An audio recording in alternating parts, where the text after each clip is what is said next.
Halo, apa kabar? Semoga selalu dalam keadaan sehat walafiat, tetap semangat. Senang sekali bisa menjumpai Anda semua. Saya Harus Munarif dari Forum News Network.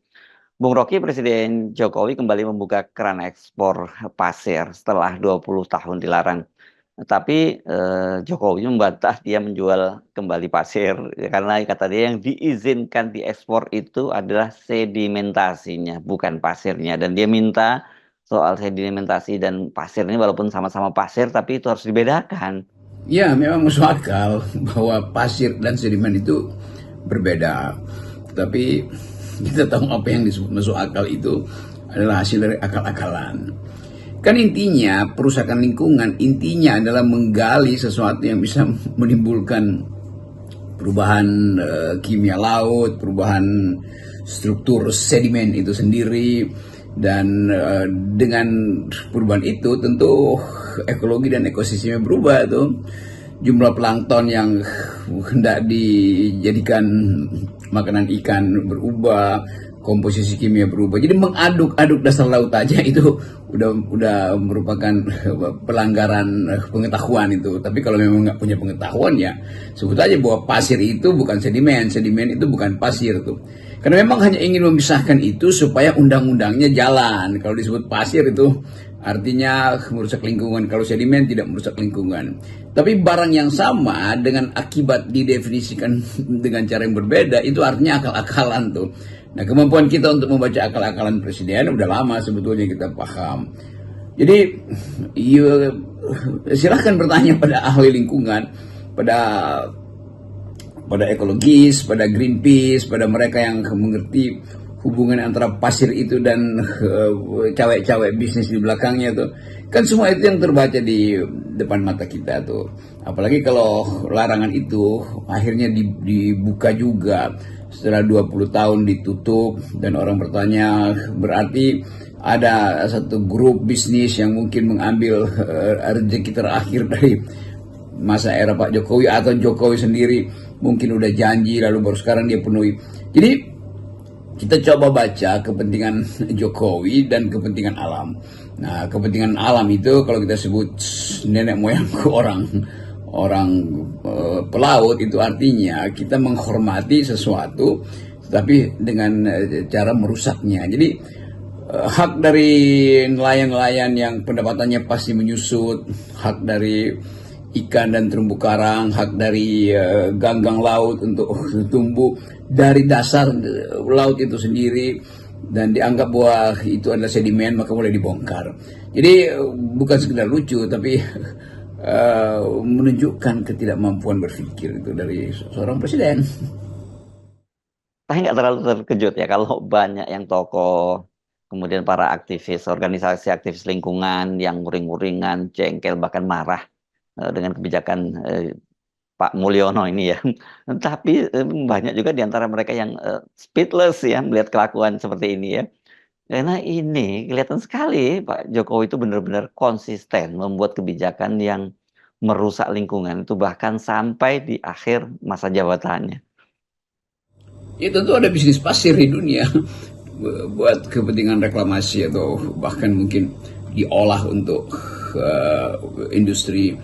Tetapi poin kita selalu adalah mengapa Presiden Jokowi sampai akhir kekuasaannya masih ingin cari untung dari laut yang sebetulnya dia sebutkan dari awal kami kampanye Jokowi jangan membelakangi laut, jangan memunggungi laut. Yang terjadi adalah dia menatap laut sambil melihat mana yang bisa dia jual tuh. Dan tanpa hitungan AMDAL, tanpa hitungan ekologis, tentu di dalamnya sudah disebutkan, sudah ada dihitung, bahkan hitungan itu menunjukkan bahwa aman dan justru untuk membersihkan laut. Tetapi kalkulasi-kalkulasi itu tidak dimaksudkan untuk mencari keadilan ekologi. Yang ada adalah kepentingan ekonomi, dan kepentingan ekonomi itu trade off dengan kepentingan ekologi itu jauh sekali kan. Apalagi kalau kepentingan ekonomi itu sekedar untuk menunjukkan bahwa potensi laut kita untuk menghasilkan sumber daya besar sekali. Tetapi pertanyaannya sumber daya itu dan potensi itu dan hasil penjualan itu tiba pada siapa? tiba pada nelayan-nelayan di pesisir-pesisir terpencil. Ya nggak mungkin lah itu terjadi. Dipakai buat reklamasi, ya iya itu pasti terjadi.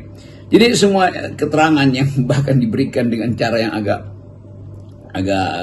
jelimet atau bahkan serius sekalipun orang nggak percaya tuh. Dan kemampuan kita untuk menghargai sesuatu sebagai hak umat manusia yaitu laut itu diabaikan oleh Jokowi. Kemampuan kita untuk mulai menerangkan bahwa ekologi laut itu adalah keseluruhan isi bumi itu, bahwa Indonesia itu isinya adalah laut, bahwa kita negara yang secara antropologi dijamin untuk bertahan hidup ribuan tahun karena kita punya laut.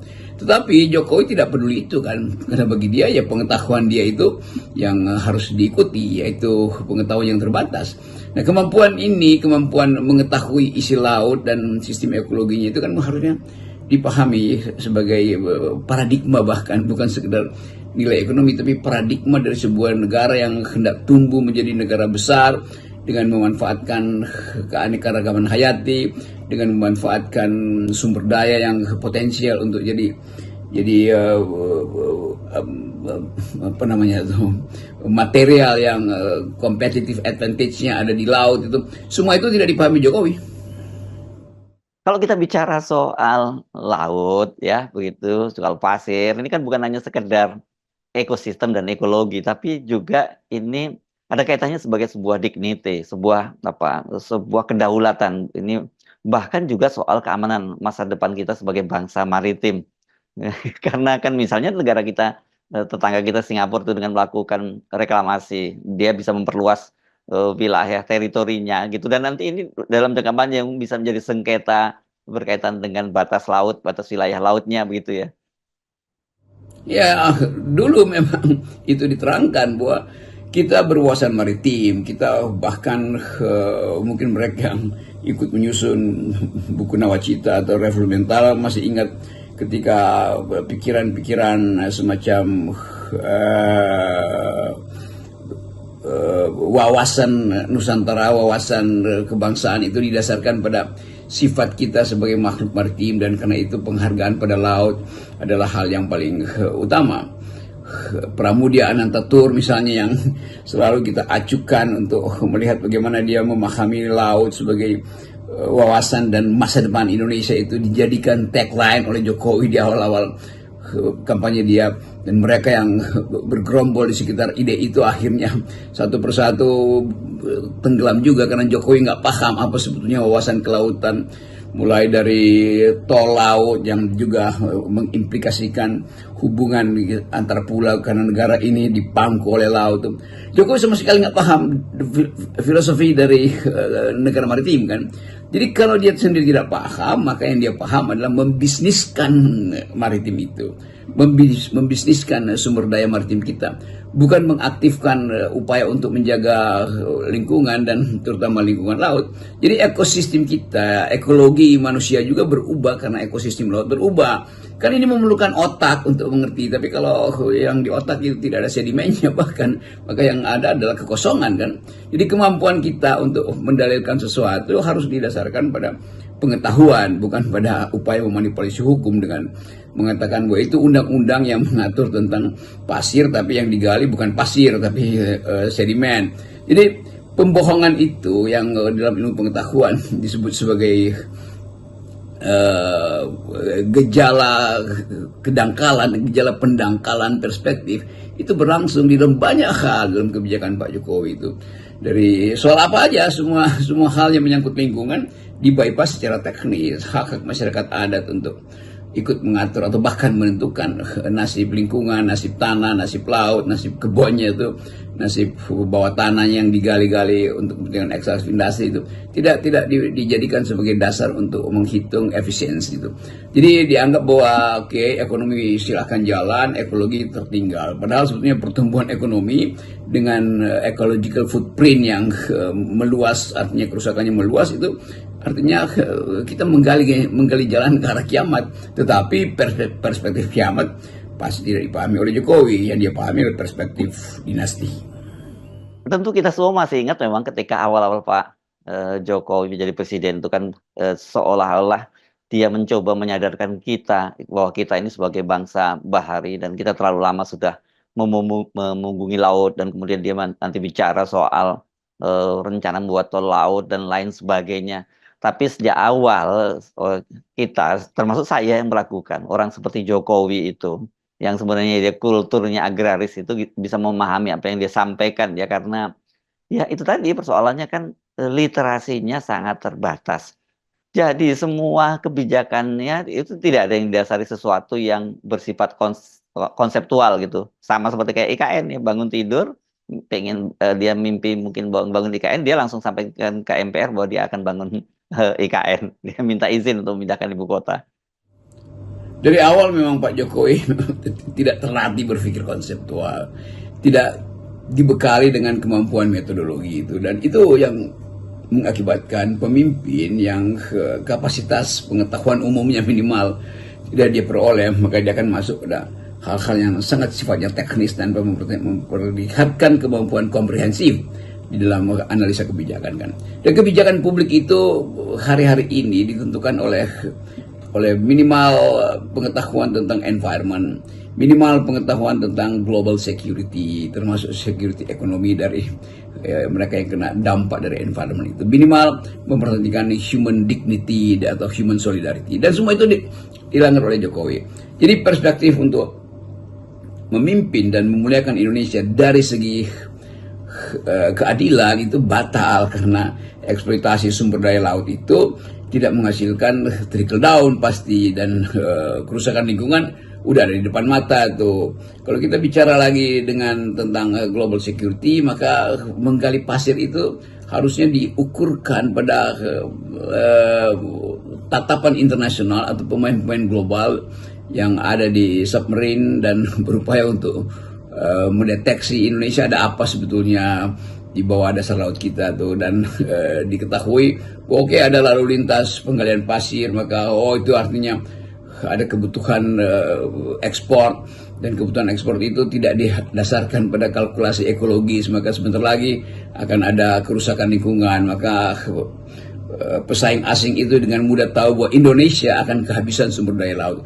Jadi kemampuan intelijen ekonomi juga nggak ada. Padahal kita tahu ini di seluruh dunia itu dalam soal global security itu terkait juga dengan kerawanan-kerawanan di dasar laut karena terkurasnya sumber daya. Dan seluruh perspektif kita selama Pak Jokowi memerintah itu betul-betul kayak tambal sulam itu. Jadi dua hal yang tidak bisa disambungkan tapi dipaksa disambungkan. Satu hal yang seharusnya utuh justru dipisahkan. Jadi kemampuan sebetulnya kemampuan intelektual beliau itu memang bukan dangkal, tapi tidak ada itu. Kalau dangkal ada tapi kurang lengkap. Tapi ini betul-betul tidak ada. Kayak kemampuan berpikir konseptual itu ya rendah sekali, untuk tidak mengatakan tidak mampu kan. Nah itu yang menunjukkan bahwa pemimpin memang mesti ditapis. Pertama dari segi etikabilitas, yang kedua dari segi intelektualitas, itu penting sekali. Baru yang terakhir lah soal elektabilitas. Tapi udah terjadi, maka udah apapun kita hanya mau mengatakan bahwa kita belajar dari sejumlah kedunguan selama pemerintahan 9 tahun ini. Tapi oke, kita terima itu sebagai ongkos yang harus kita bayar karena memilih seseorang yang di bawah kapasitas. Salam akal sehat, Bung Rocky. Sekali lagi ini kritik akademis. Salam akal sehat.